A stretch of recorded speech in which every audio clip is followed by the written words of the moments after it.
fala, nós já temos praticamente a metade dos que estavam na outra reunião e estão chegando já aos poucos. Agora a gente Só que agora eu não estou vendo você. Fechou. Eu não estou vendo vocês, só estou me vendo. Estou mandando aqui, mas só internamente, para as pessoas que... o problema é que alguém perguntou, a gente pode mandar para um amigo, sendo que um amigo manda para outro amigo, que perde o controle, e a gente acaba, infelizmente, passando por uma situação como essa.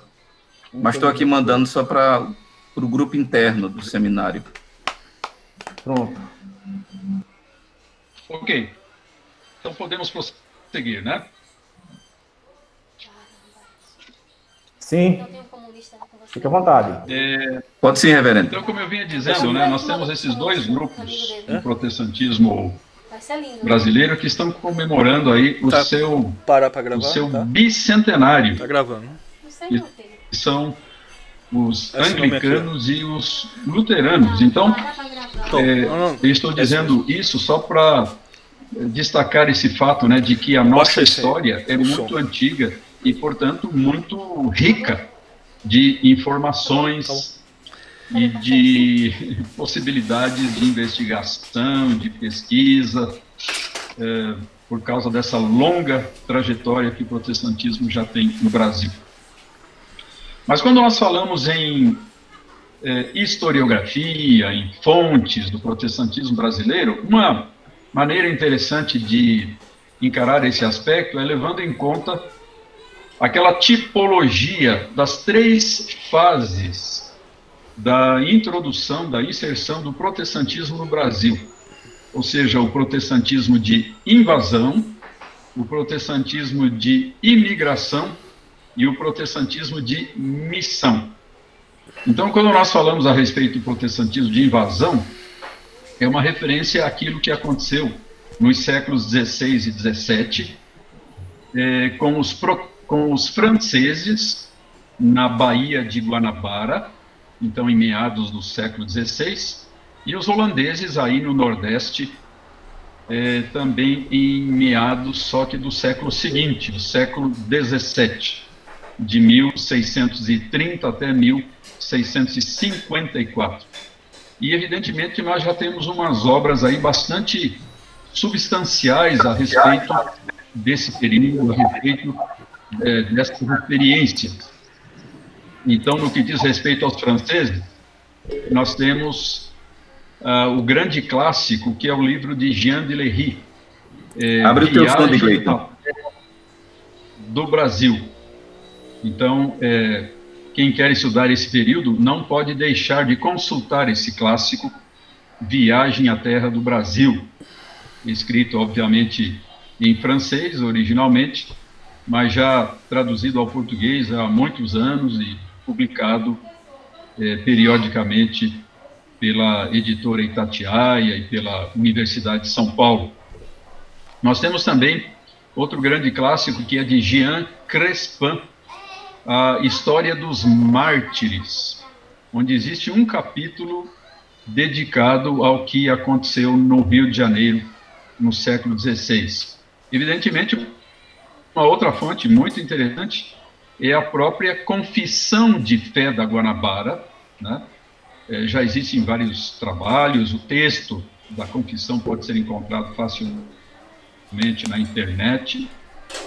E no que diz respeito ao Brasil holandês, nós temos uma obra fundamental que foi escrita por alguém muito ligado aí ao Seminário do Norte, algumas décadas atrás, que foi o pastor Francisco Leonardo Schaubik, que é o sogro do reverendo Augustus Nicodemos Lopes, um grande pesquisador que teve acesso aos arquivos da Companhia das Índias Ocidentais, lá na Holanda, e também aos arquivos da Igreja Reformada Holandesa, e escreveu essa obra fundamental, Igreja e Estado no Brasil Holandês. Então, nós não podemos prescindir de obras importantes e significativas como essas, quando estudamos estes períodos da história do protestantismo brasileiro.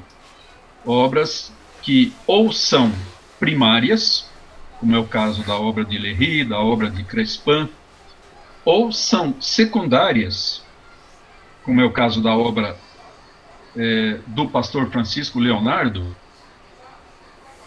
mas que, embora sendo secundária, sendo uma fonte secundária, utilizou as melhores fontes disponíveis. Teve acesso aos arquivos mais importantes relacionados com o tema.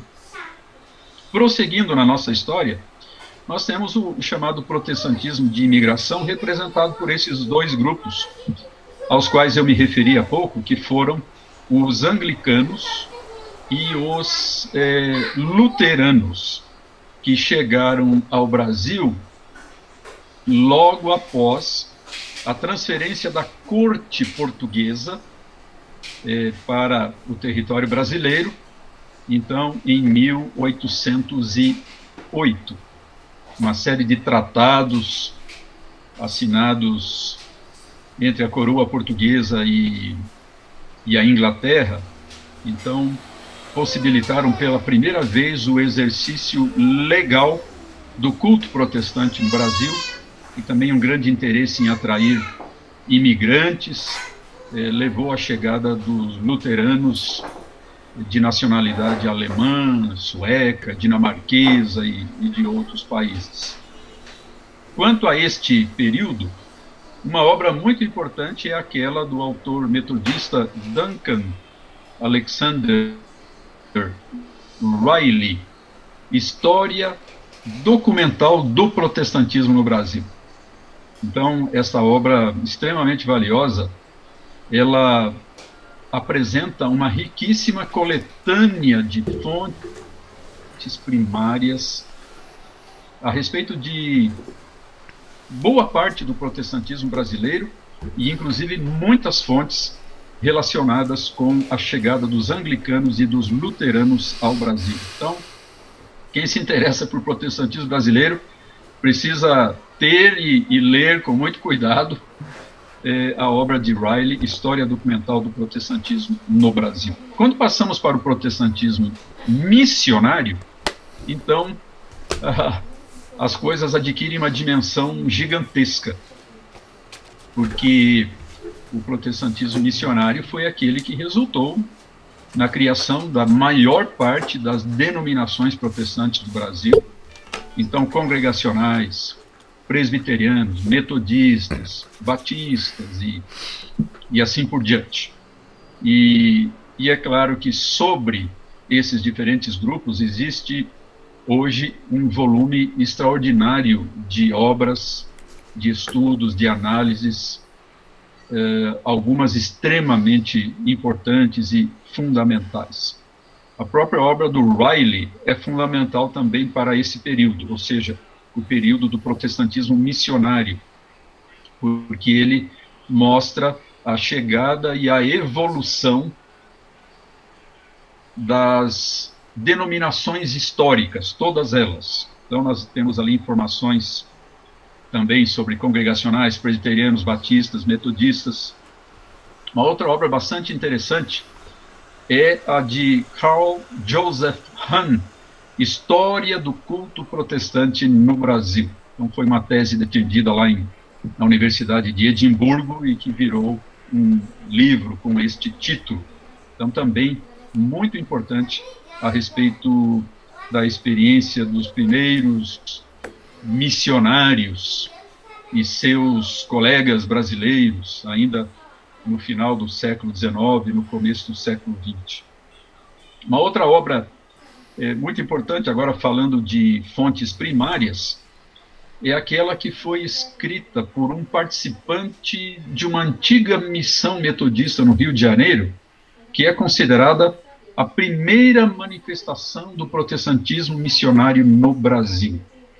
Então, os metodistas tiveram esse pequeno trabalho no Rio de Janeiro no final da década de 1830, 37 até 40, 41, ali com 2 ou 3 missionários, e entre eles o reverendo Daniel Parrish Kidder, que viajou muito pelo Brasil, inclusive como agente da Sociedade Bíblica Americana, fez contatos muito importantes com intelectuais, com políticos brasileiros, e depois registrou as suas experiências nesse grande clássico que é Reminiscências de Viagens e Residência no Brasil, em 2 volumes, um dedicado ao Sudeste e outro dedicado ao Norte e Nordeste do Brasil. Então, essa obra é de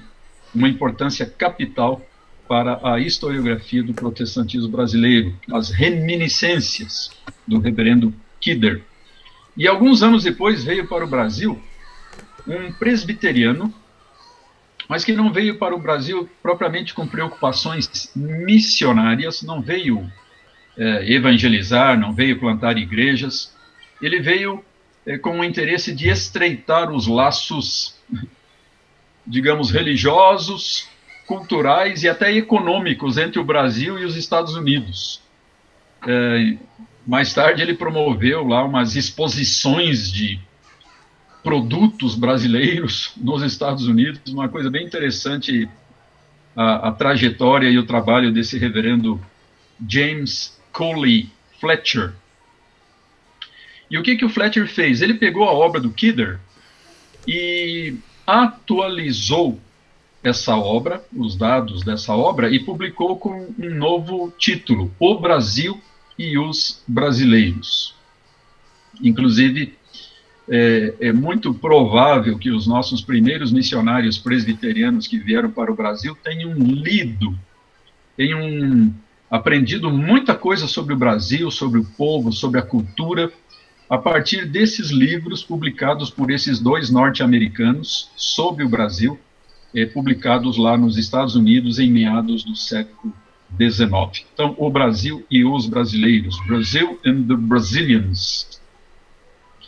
Uma outra obra interessante, relacionada com a igreja congregacional, que veio a ser a primeira denominação protestante brasileira, então a igreja congregacional, começando com a igreja fluminense, a igreja evangélica fluminense, lá do Rio de Janeiro, fundada pelo casal Calley. Então nós temos, escrita por um filho adotivo deste casal, que foi o Dr. João Gomes da Rocha, um famoso livro, Lembranças do Passado. Então, esse livro é uma fonte riquíssima de informações sobre as origens do congregacionalismo no Brasil. Temos também o grande clássico que já foi mencionado, de Vicente Temudo Lessa, um dos fundadores da Igreja Presbiteriana Independente, Anais da primeira Igreja Presbiteriana de São Paulo. Ele escreveu esse livro em 1938, já no final da sua vida, ele faleceu no ano seguinte. Ele era um pernambucano, mas que passou a maior parte da sua vida no Sudeste, e principalmente em São Paulo. E ele pretendeu, com esse livro, narrar a trajetória dos primeiros 40 anos da Igreja Presbiteriana de São Paulo, ou seja, desde a chegada do reverendo Blackford, em 1863, até a divisão do presbiterianismo brasileiro em 1903. Então, os 40 primeiros anos. Mas, aparentemente, ele acabou se empolgando com o projeto e, além de fornecer riquíssimas informações sobre esta igreja local, ele acabou abordando não só todo o presbiterianismo brasileiro da época, mas também falando muita coisa das outras denominações. Então, com isso, esse livro adquiriu uma dimensão e uma importância extraordinária para o estudo do protestantismo pátrio. Eu tive o privilégio, há exatos 10 anos, em 2010, de participar diretamente de uma nova edição desse grande clássico, pela nossa editora Cultura Cristã. E, evidentemente, Todas as denominações têm as suas histórias denominacionais. Os metodistas têm várias obras muito significativas, os batistas e os luteranos do Sínodo de Missouri, que vieram mais tarde, o Exército de Salvação e tantos outros grupos têm produzido as suas próprias histórias denominacionais. No que diz respeito aos presbiterianos, além do reverendo Vicente Temudo Lessa, nós temos grandes contribuições de Júlio Andrade Ferreira, que foi historiador da IPB. Nós temos as extraordinárias contribuições do reverendo Boanerges Ribeiro, que escreveu uns 4 livros que são grandes clássicos do presbiterianismo e do protestantismo brasileiro. Então, obras nas quais ele não só demonstra a extraordinária pesquisa de fontes primárias que ele fez, tanto no Brasil como nos Estados Unidos. Por exemplo, as pesquisas relacionadas com o ex-padre José Manuel da Conceição. Então, os materiais extraordinários sobre esse personagem fundamental, os materiais que Boanerges Ribeiro descobriu sobre ele em arquivos da Igreja Católica Romana, da época em que José Manuel da Conceição ainda pertencia a essa igreja. Ele fez descobertas extraordinárias, também nos arquivos dos Estados Unidos e, enfim, uma grande quantidade de fontes valiosas. Nós não podemos nunca também deixar de lado um escritor estrangeiro, um pesquisador estrangeiro que viveu muito pouco tempo no Brasil, apenas uns 2 ou 3 anos, e que deixou algumas obras fundamentais a respeito do protestantismo brasileiro. É, de fato, uma coisa, assim, fantástica, né? Esse homem, sendo estrangeiro, viveu muito pouco entre nós, mas fez reflexões muito férteis, muito ricas a respeito do protestantismo brasileiro, que foi o professor Émile Leonard, que residiu aqui em São Paulo em meados do século XX. Então ele nos deixou O Protestantismo Brasileiro, essa obra tão importante, e vários outros estudos que estão sendo publicados pelo reverendo Marconi Bezerra Carvalho, que pastoreia atualmente a primeira igreja presbiteriana de Santiago, no Chile, e que acabou se tornando um grande admirador e um grande divulgador das obras de Émile Leonard. Ainda recentemente nós tivemos uma oportunidade de dar uma contribuição que eu reputo muito importante para a historiografia protestante no Brasil, por meio da publicação do Dicionário Enciclopédico de Instituições Protestantes no Brasil. Então, os organizadores desse dicionário, dessa obra totalmente inédita, nós não temos nada parecido no Brasil. Os organizadores foram a professora Lídice Meyer, o Dr. Marcel Mendes e eu. Então, eu tive o privilégio de participar diretamente da produção desse grande dicionário, contendo os históricos de mais de 100 estabelecimentos de ensino de todas as denominações históricas do Brasil.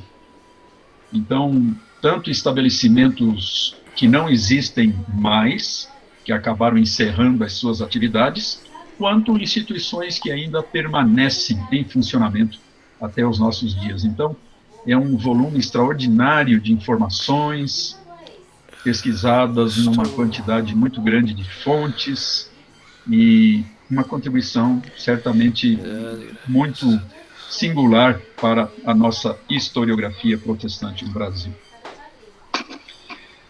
Mas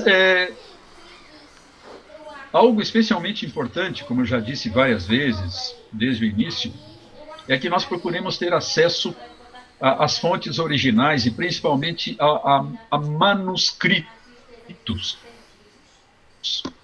E hoje nós temos, então, um acesso crescente a fontes dessa natureza. ou então há fontes que, embora tenham sido publicadas, de outra maneira seriam de difícil acesso, mas que hoje, por uma série de fatores, estão disponíveis para o público leitor e para o público pesquisador. Então, eu vou dar aqui alguns exemplos. Em primeiro lugar, o maravilhoso acervo documental da antiga Junta de Nova York. Isso, evidentemente, no que diz respeito aos presbiterianos. Então, a Junta de Nova York foi a organização missionária lá dos Estados Unidos que enviou ao Brasil Simonton e seus companheiros e sucessores. E nos anos 50, nos anos de 1950, esse maravilhoso acervo foi microfilmado lá nos Estados Unidos, e hoje ele é disponibilizado para compra. As pessoas podem comprar esses microfilmes. Então, nós fizemos isso alguns anos atrás, inclusive utilizando os serviços do reverendo Marconi, que naquela época estava nos Estados Unidos.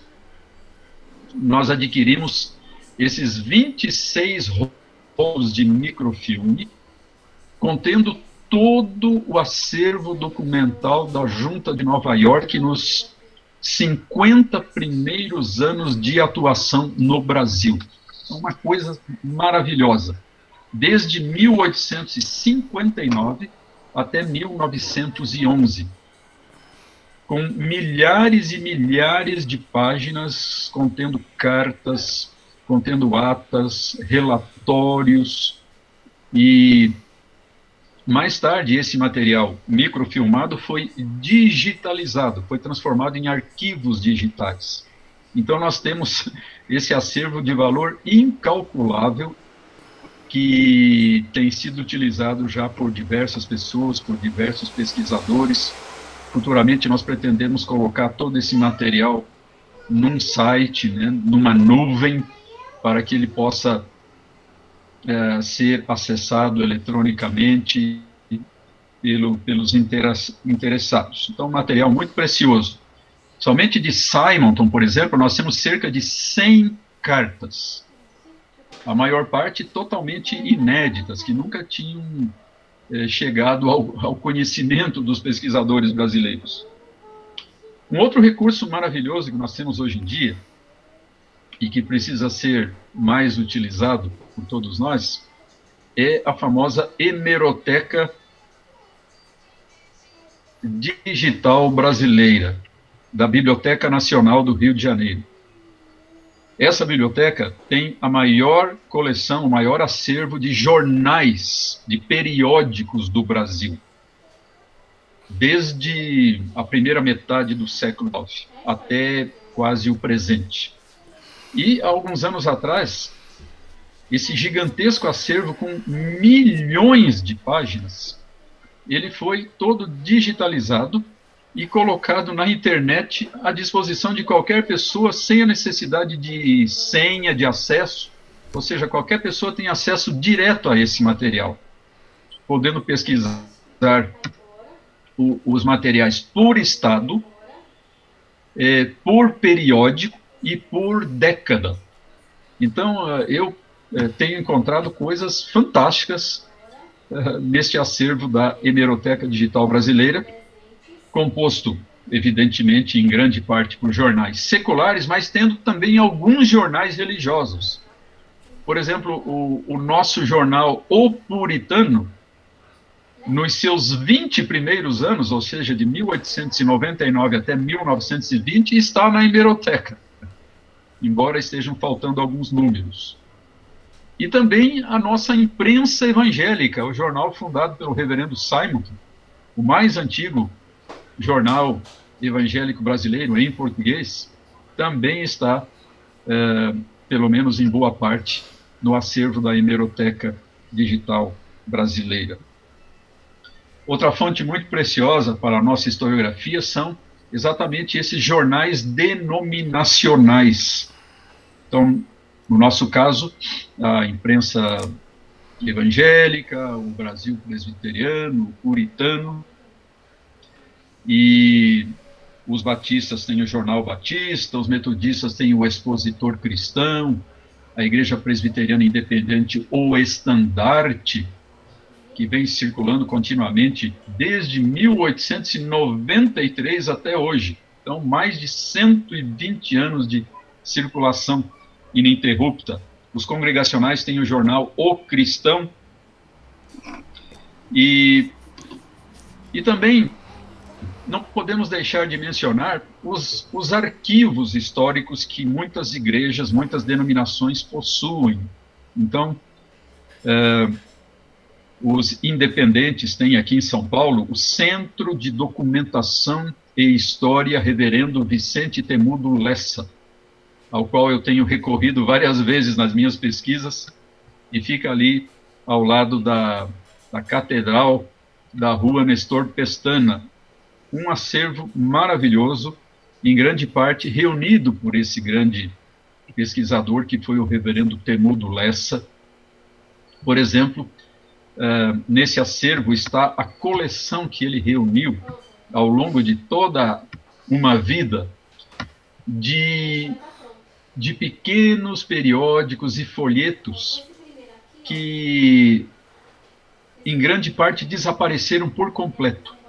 Não existem mais exemplares em lugar nenhum, a não ser naquela pequena coleção, ou naquela grande coleção encadernada, reunida pelo reverendo Vicente Temudo Lessa. E nós temos também os nossos próprios materiais da Igreja Presbiteriana do Brasil, nos 3 acervos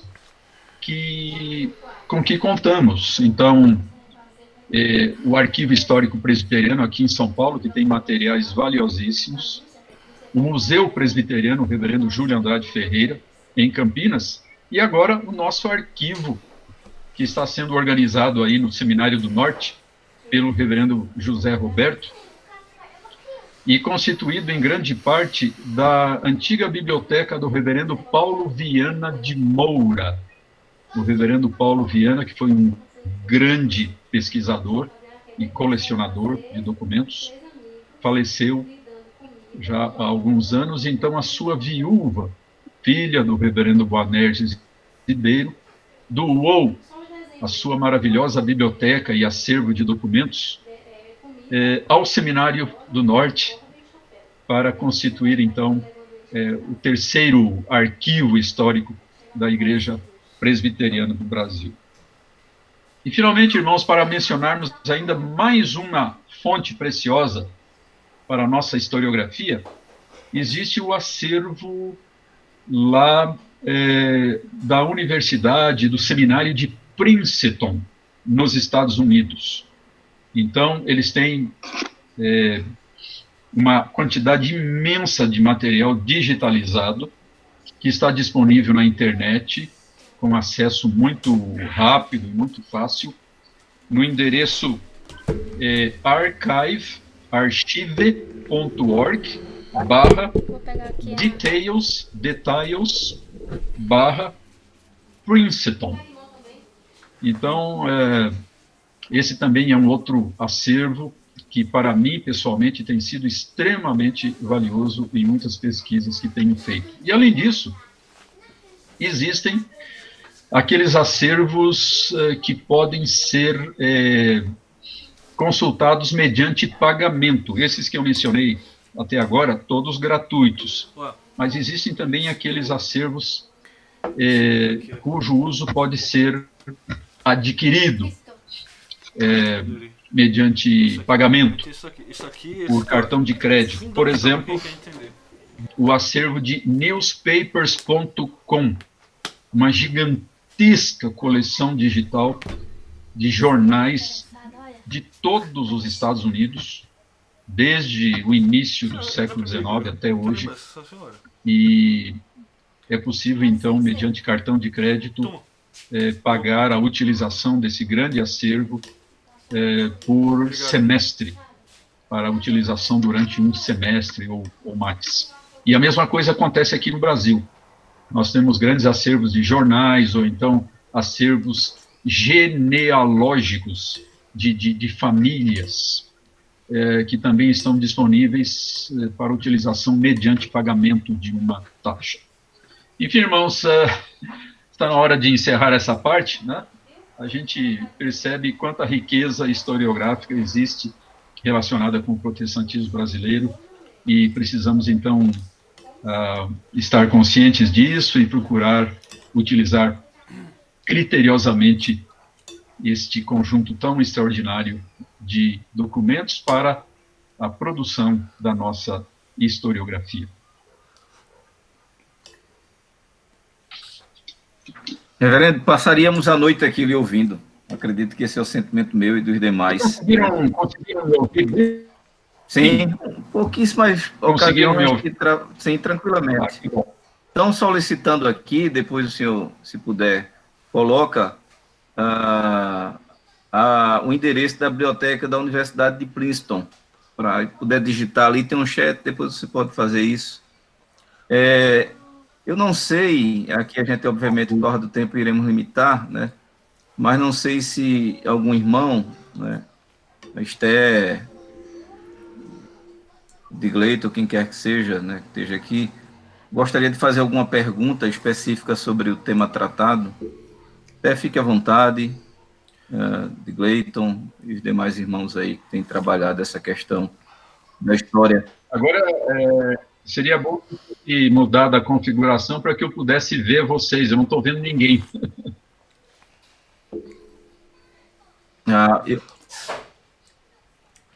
O senhor pode mudar a sua configuração aí embaixo, onde tem os 3 pontinhos. O senhor clica nos 3 pontinhos, vai aparecer alterar esquema. Aí eu sou lá em alterar esquema, o senhor muda o formato. Alterar para aparecer tudo. Para aparecer tudo. Pode ser. Tá, vamos ver. Aí, obrigado. Agora sim. Apareceu o povo? Obrigado pela dica. Agora eu estou vendo vocês. Ótimo. Então, professor Esther, reverendo Digleito. A minha é só aquela que ele ficou de dizer sobre os periódicos que ele estaria trabalhando, que ele disse que deixou para falar aqui, do trabalho de digitalização. Sim, é verdade. Obrigado, irmão, por me lembrar a respeito disso. Então, irmãos, depois de muitos anos de espera, nós estamos fazendo uma digitalização bastante abrangente dos nossos periódicos do Arquivo Presbiteriano aqui em São Paulo. Já digitalizamos o Puritano. Como esta hemeroteca digital brasileira tem o material do Puritano até 1920, nós digitalizamos de 21 para frente até 1958. Já digitalizamos toda a coleção do Brasil Presbiteriano, de 58 até hoje, toda digitalizada. Estamos digitalizando agora também os primeiros anos do Puritano, para ter a nossa própria coleção digital. E estamos também iniciando a digitalização dos materiais disponíveis, infelizmente não completos, do Norte Evangélico. Então, o principal jornal presbiteriano aí do Nordeste durante muitos anos, até 1958. Está em processo também de digitalização, inclusive queremos aproveitar os materiais que estão aí no SPN para ampliar a nossa digitalização desse periódico. Vamos digitalizar também a imprensa evangélica do reverendo Simonton, embora já esteja lá na Hemeroteca Digital Brasileira. Vamos digitalizar a antiga Revista das Missões Nacionais, que é muito rica de informações. Enfim, nós estamos aí digitalizando muita coisa, né? Já se trabalhou muito nisso no ano passado e a digitalização prossegue exatamente agora. Todos os dias está se digitalizando algum material novo. E então, dentro de mais algum tempo, nós vamos colocar isso tudo disponível na internet, porque a gente faz questão que esse material seja pesquisado pelo maior número de pessoas. porque é impossível que uma só pessoa consiga analisar um volume tão gigantesco de materiais. Então, quanto mais pessoas tivermos estudando estes materiais, melhor será para a nossa historiografia. Então, é isso no que diz respeito aí à digitalização. Parabéns. Esther, alguma pergunta que queira fazer, fique à vontade. Tá, querido. A paz, boa noite. Amém. Eu não tenho pergunta, né? Eu só queria aqui registrar minha alegria, né? Agradecer, Roberto, a você pela oportunidade, né, de nos convidar para rever aqui o meu queridíssimo amigo, né, e meu companheiro, parceiro aqui nessa trajetória dos estudos do presbiterianismo, da educação presbiteriana, que eu faço há 23 anos. Pois é. Né? E o querido pastor Alderi, né, o nosso historiador aí nacional, né, sempre me ajudou, certo? Agradecer, pastor Alderi, por toda a ajuda que você sempre nos deu, certo? Porque você não ajuda só a mim, né? Você me orientou e eu tenho também procurado replicar esses presentes que eu tenho ganhado esses anos, né? E parabenizar a você, Alderi, né? Agradecer, ele fez parte de minha banca, eu tive o luxo de ter o doutor Alderi na minha banca de doutorado, né? Uma ousadia, mas eu sou uma mulher ousada, certo? Dessa trajetória, né, eu tenho migrado, Alderi, das escolas protestantes, presbiterianas, porque eu sou batista, mas os presbiterianos são os primeiros a chegarem também aqui no Nordeste, né, se implantarem lá aí em São Paulo e virem para aqui, para o norte do Brasil, como era até a década de 1960. E eu saí dessa área das escolas protestantes, presbiterianas, e agora quer dizer, há uns 10 anos, 12 anos, estou na circulação dos impressos protestantes. E esse foi um grande filão, né? Que eu verifiquei, pastor Alderi. Né? Então, com projetos aprovados pelo CNPq, eu entrei na Universidade de Cambridge já, desde 2012, né? 3 vezes, para fazer um levantamento de bibliografia da Sociedade Bíblica Britânica Estrangeira. Né? Então, é disso, com uma parte da documentação que eu trabalho, foi que eu trouxe de lá, dos agentes, né? Então, eu faço mapeamento dos comportores e agentes que trabalharam aqui no Brasil desde 1818, né? E linkei com Portugal, e agora estou me direcionando também para os Estados Unidos, né? Com a Sociedade Bíblica Americana. Né? Então, é disso que eu estou tratando. Então, quando você disse que está fazendo essa digitalização, eu estou trabalhando também para criar uma biblioteca digital de História da Educação, né? Aqui com os meus alunos. Agradeço, Roberto, por autorizar aí. Quem está aqui na sala também comigo, meu orientando de mestrado, Josué Alves, que faz uma dissertação sobre os catecismos protestantes, né, que eu localizei lá no nosso centro, lá em Campo Belo, né, e ele vai fazer a qualificação já na próxima semana. Né. A professora Camila Gussati, que está aqui, ela defendeu a semana passada, não foi, Camila? Ela já fez a dissertação de mestrado e a tese de doutorado dentro dos temas do presbiterianismo, né, de escolas, instituições presbiterianas, e a tese dela foi sobre a Escola de Enfermagem Cruzeiro do Sul, na cidade de... Anápolis? Não, eu esqueci não? aqui. Rio Verde. Boa noite, pessoal. Obrigada. Rio Verde, Goiás. Rio Verde, Goiás. Né? E tinha também uma moça aqui, a Keila Graham, que casou, é uma Dias, que também os avós estudaram lá no Instituto Ponte Nova, presbiteriano, né? E ela, como ela mora na Irlanda, aí ela ficou aqui até há pouco, quando você acabou de falar, ela se retirou, mas estava aqui também lhe ouvindo, né? Acredito que ela vai retomar algum estudo na área, né? Então, eu queria compartilhar, né? Você vê, né, Roberto, como eu sou ousada, tá vendo? Eu estou aqui dialogando com o professor, com o doutor Alderi, né? Das pesquisas que tenho feito. Perfeito. Né? Mas a partir daquela escola americana da cidade de Laranjeiras, né? Implantada aqui em Sergipe em 1886. Né? Uma escola presbiteriana que ofereceu ensino secundário. E a partir disso, eu tenho caminhado, né? Trilhado este caminho, né? E estou com os impressos agora, viu, doutor Alderi? Então, e a aula, né? Você deu uma aula magna, né, pastor Roberto? Doutor Alderi deu uma aula magna para nós, né? Eu já dei a ordem aqui para orientando aí o Josué a anotar tudo, né? Porque uma coisa é o orientador falar, a outra, né? Doutor Alderi falando, né, Roberto? Mas muito obrigada pela oportunidade, certo? Eu vi que também o doutor Enos Moura estava aqui na reunião, não foi no primeiro link, né? Que eu conheci também lá no arquivo, lá em Campo Belo, né? É uma alegria poder lhe rever, pastor Alderi.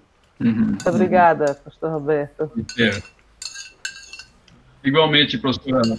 A professora Esther é uma grande pesquisadora do protestantismo brasileiro e é interessante que, sendo batista, se interessou em pesquisar as instituições educacionais presbiterianas do Nordeste, né, principalmente da sua região, Sergipe e Bahia, que foi o campo de trabalho da antiga Missão Brasil Central. Exatamente. Eu tenho e utilizo muito uma cópia das atas da Missão Brasil Central que me foi oferecida pela professora Esther Vilas Boas. Né? Legal. Ainda recentemente, há poucas semanas atrás, ainda estava utilizando aquele material precioso, as atas da Missão Brasil Central, durante mais de 20 anos, ali registrando as suas atividades no estado da Bahia e também em Sergipe. Eu tenho os livros da professora Esther Vilas Boas, então os seus materiais têm sido muito úteis, ainda recentemente escrevendo sobre a família Chamberlain,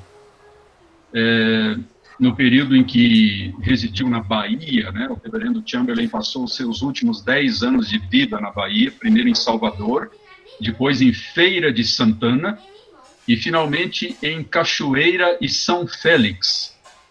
E em todos esses lugares, trabalhando com igrejas e também com escolas.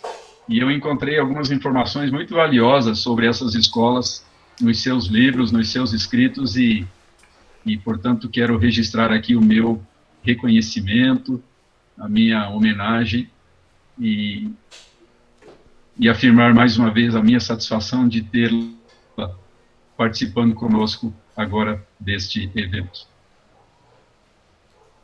Irmãos, ficaríamos aqui a noite toda, mas o reverendo Alderi tem andado muito cansado aí, cheio de compromissos. Que tempo preciosíssimo, né? Eu sou muito privilegiado por ter amizade de pessoas queridas como o reverendo Alderi.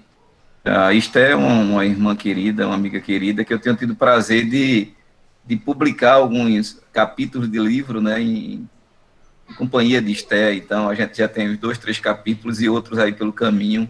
Então, Esther, você sabe da minha gratidão e do meu carinho por você, né? O reverendo estão citando aqui um livro muito interessante, que é O Grão de Mostarda, da professora doutora Joyce Clayton. Joyce Clayton, uma missionária que trabalhou durante muitos anos aqui, muito particularmente aqui em Recife, junto com o esposo dela. Reverendo ela Zé. é uma congregacional. Oi, filho. Zé. Olha aí, Edilson. Edilson para quem não conhece, Edilson é cantor e compositor, irmão querido aí também. Missionário, pastor. Amém, querido. Zé, se vocês não tiverem na biblioteca lá do seminário, eu tenho um exemplar aqui que eu posso ceder para a biblioteca do seminário. Ele está aqui na minha mão, tá? Olha que beleza. Esse livro, reverendo Alderi, ela conta a história do congregacionalismo aqui em Pernambuco. Isso. Daquela igreja congregacional que hoje fica na Rua do Príncipe. Na Rua do... Ali, exatamente. Na Rua do Príncipe. Igreja Pernambucana. Fantástico. Ela conta inicialmente até mesmo o trabalho protestante dentro do congregacionalismo. Por exemplo, ela vai falar... Aqui tem uma rua no Seminário Batista chamada Rua do Padre Inglês. Isso. Que era o pastor anglicano, que por causa daquela colarinho clerical, a turma começou a chamar, olha, aquela rua onde mora o Padre Inglês, e acabou se tornando o nome da Rua do Padre Inglês. É verdade. Ela conta toda essa história, é um livro excelente. Obrigado, Edno. Será que tem lá no seminário? Eu vou me certificar e vou entrar em contato com você. Se tiver... Era comum, né? Era comum, antigamente, se chamar os pastores protestantes de padres. Né? Isso acontece, por exemplo, com o famoso João Ferreira de Almeida, o primeiro tradutor da Bíblia para o português. Perfeito. Ele aparece em muitas edições da Bíblia como Padre João Ferreira de Almeida, mas ele nunca foi padre católico romano, ele sempre foi pastor reformado. Só que havia esse título, né? Utilizava-se esse título muitas vezes também em relação aos pastores protestantes, né? Só um detalhe aqui. Pronto, Zé, se você tiver, eu vou fazer questão de fazer essa doação para a biblioteca lá do seminário. E se não tiver, também vai para lá. Ótimo. E é um prazer, uma honra muito grande, Zé. Obrigado pelo convite de participar aí desse debate. Nossa, onde só tem homens e mulheres cultos. Eu estou aprendendo demais aqui com vocês. É isso, rapaz. Estou me sentindo muito abençoado aí. Parabéns por esse momento aí maravilhoso, onde a gente pode aprofundar mais assim a nossa percepção sobre a história da igreja, né, das denominações no nosso país e fora do país, né? Muito obrigado, Zé. Nada, a gente que agradece, Deus. Obrigado pelo carinho aí, amizade. Deus foi missionário Palavra da Vida aqui no Nordeste durante um tempo. Hoje ele é pastor e no nosso meio aqui, já conhecido há muito tempo, cantor e compositor. Tem músicas belíssimas. Depois eu pego com ele aí para compartilhar com vocês. O pastor Eduardo quer falar. O pastor Eduardo, o professor Eduardo, professor doutor Eduardo, é professor da Universidade Federal ali de Sergipe, né? É um homem que Deus também no seu ofício tem usado aí para a glória dele. Depois do Eduardo, a gente vai encerrar aqui agradecendo, né? Eduardo, você está com a palavra, depois eu concluo aqui. Abra o som. A imagem dele travou.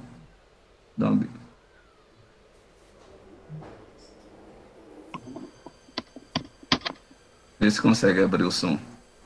Tá ouvindo agora? Agora perfeito. Tá ouvindo? Então, tá ouvindo? Sim, estou ouvindo. Ok. Eu queria, em primeiro lugar, dar os parabéns ao professor Alderi por essa brilhante palestra. Aprendi muita coisa. Eu perdi um pouco porque tive alguns probleminhas. Mas a minha pergunta vai para a professora Esther, porque ela me disse que foi até Cambridge estudar, fazer levantamento sobre as igrejas presbiterianas. Aí eu pergunto pelo seguinte, porque eu sempre fui informado que os presbiterianos, eles começaram na Escócia, porque inclusive os meus avós, eles foram evangelizados no interior da Paraíba pelos escoceses. Aí eu queria saber por que você foi para Cambridge e não escolheu a Escócia. Eu fiquei curioso de saber isso. O reverendo Eduardo, o professor Eduardo, doutor Eduardo, entenderam? Acho que ela entendeu. Reverendo Alderi, ele é primo do reverendo Augusto Nicodemos. Só para... Esther, com a palavra aí. Professor Eduardo, a pesquisa em Cambridge não é sobre os presbiterianos, é sobre os agentes da Sociedade Bíblica Britânica Estrangeira. Na verdade, quando eu falei, eu disse que eu migrei das escolas presbiterianas para a circulação de impressos protestantes no Brasil desde o início do século XIX. Isso se deu a partir dos agentes da Sociedade Bíblica Britânica Estrangeira, que foram para outros países e também para o Brasil e organizaram suas equipes de colportores. Então, eu faço esse mapeamento certo? Dessa presença desses agentes, da presença de suas equipes de coportores brasileiros e alguns portugueses, e o mapeamento dos títulos, dos impressos e tudo mais. Eu trabalho com isso, não é mais com a questão presbiteriana, né? Eu trabalho agora com a circulação de impressos. Perfeito. Certo? Que eu comecei a coletar lá no nosso arquivo, já digo nosso, né? Lá do Campo Belo, né? Com aquela coleção toda que tem lá, né? E também da coleção do Centro de Documentação Vicente Temudo Lessa. Então, a partir desses 2 pontos, eu, né, fotografei toda a coleção de folhetos do lado do Nestor Sampaio e tenho digitalizado isso, né, e é um do corpus documental que eu também quero disponibilizar na minha biblioteca digital de História da Educação Protestante. Viu? Respondido? Gente, a gente passaria, como eu falei, a noite toda aqui, o assunto é instigante e ouvir quem conhece professor. É melhor ainda. Aí ter pessoas queridas aí que têm interesse e têm contribuído também nessa área, aí só faz complementar esse desejo da gente passar o tempo todo aqui ouvindo.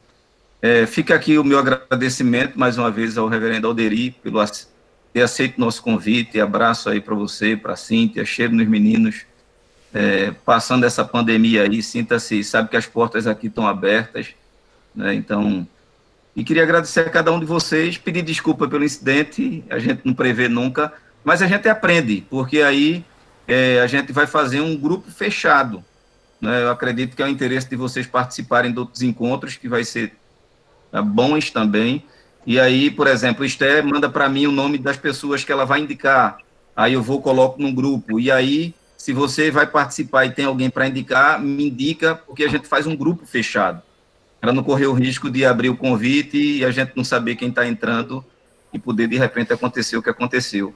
Mas a gente acaba aprendendo. Então, muito obrigado por tudo. Agradecer ao reverendo Sivaldo, capelão do nosso seminário, pela assistência, né? E fica aí, mais uma vez, agradecimento a todos vocês. Dia 24, agendem. A gente já tem a data marcada com o reverendo Marconi Bezerra, né, que muito tem contribuído com a importância do Emílio Leonardo, ele vai estar falando sobre isso, então não deixe de participar, e é isso. Muito obrigado, reverendo, muito obrigado mesmo, grato. Foi um prazer, e Deus abençoe a todos. Amém. Vamos, do mesmo jeito que a gente começou, vamos concluir orando, agradecendo a Deus por esse tempo, e pedir que Ele continue nos abençoando, nos dê uma noite de paz, e abençoando esse projeto, que Ele continue nos dando sabedoria, né, para que cada vez mais a gente possa glorificar o nome dEle, que essa é a maior das intenções. Está conosco também, eu queria, nesse instante, passar a palavra para ele, para que ele ore junto conosco, que é um dos membros da nossa jurete, que é o presbítero Frank Penha. Frank, na realidade, é o vice-presidente da nossa jurete. Está me ouvindo, Frank? Estou sim, reverendo. Uma das maravilhas da tecnologia é que mesmo não estando em casa, mas a gente pode acompanhar. Olha aí. Ele teve culto hoje na igreja, aí lamentou porque não pôde participar, mas sempre eu estava vendo ele aparecendo por ali. O pastor Sérgio, que foi seu aluno, e hoje, pastor Alderi, está lá como um professor no departamento também, responsável pelo departamento de História, Teologia Histórica lá no Simon. Ele participou aqui e mandou um abraço para você. Que bom, obrigado. Franklin, ora aí agradecendo a Deus por esse tempo e agradecer, pedir as bênçãos de Deus pela vida do reverendo Alderi, sua família. Amém. Já, inclusive, parabenizei no chat, viu, reverendo Alderi? Deus possa abençoá-lo nessa tarefa tão importante que é a história da nossa denominação e da nossa igreja, viu? Vamos orar, irmãos. Grandioso Deus, amado Deus, como é bom, Senhor, ouvir da história dos teus feitos através do teu povo, Senhor. Obrigado porque tu és o Senhor da história, e como Senhor da história que és, Senhor, tem designado os teus filhos, Senhor, a agir, a serem agentes nesse mundo, e assim podemos contar, Senhor, olhar para trás e contar com alegria como tu agiste através dos teus servos do passado. Ah, Senhor, que possamos aprender com esses servos a te amar e assim, Senhor, nos dedicar na obra do Senhor na nossa geração. E que assim, Senhor, o teu nome, o teu grande nome seja glorificado para o louvor da tua glória. Nós te pedimos isso com o nome de Jesus, em nome dele que oramos. Amém. Amém. Amém. Gente, mais uma vez, boa noite, muito obrigado. Abraço em todos. Até a próxima. Valeu, Zé. Obrigado, Zé. Boa noite. Uma boa noite. Valeu, gente boa. Boa noite. Tchau, irmãos. Um abraço. Boa noite. Valeu, Sivaldo. Obrigado, cara. Valeu, Zé. Obrigado, viu? É vivendo e aprendendo.